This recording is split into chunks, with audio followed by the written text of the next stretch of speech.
میرا بیٹا 15 سال کا ہے، وہ دین کے بارے میں معلومات حاصل کر رہا ہے، آپ کو بھی فالو کر رہا ہے۔ اچھا، 1 سال پہلے اس کے کزن ریاض سے آئے، وہ کہتے ہیں کہ وہ سلفی ہیں اور کسی مسجد میں نماز نہیں پڑھتے۔ عجیب بھائی، کسی مسجد میں نماز نہیں پڑھتے، نہ جمعہ پڑھتے ہیں۔ تو ایسا میرے بیٹے نے بھی جانا تقریباً چھوڑ دیا ہے۔ کیا یہ بات صحیح ہے کہ انڈیا کی کسی مسجد میں نماز پڑھنا جائز نہیں؟ جو لوگ سعودی نہیں جا سکتے وہ کیا گھر میں نماز پڑھیں؟ اللہ اکبر، کچھ ایسے ہوتے ہیں بیچارے گمراہ۔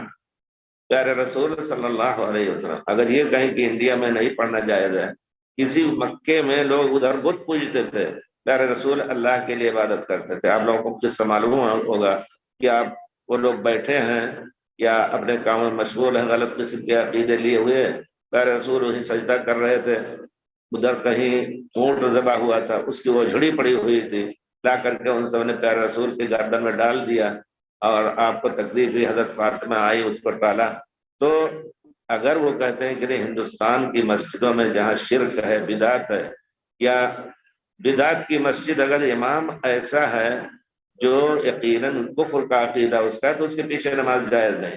لیکن اگر کفر کا عقیدہ نہیں ہے، کچھ عقیدے جو فسق تک پہنچاتے ہیں، پھر بھی اس کے پیچھے جمعہ اور جماعت چھوڑنا جائز نہیں ہے کسی حالت میں، ضرور حاضر ہوں۔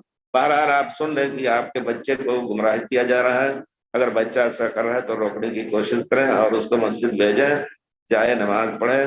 اور ان کا یہ کہنا پورے طور پر 2-4 ہزار 100% یا 2-4 ہزار% جو ہے وہ غلط ہے، بالکل غلط ہے، وہ شخص جاہل ہے۔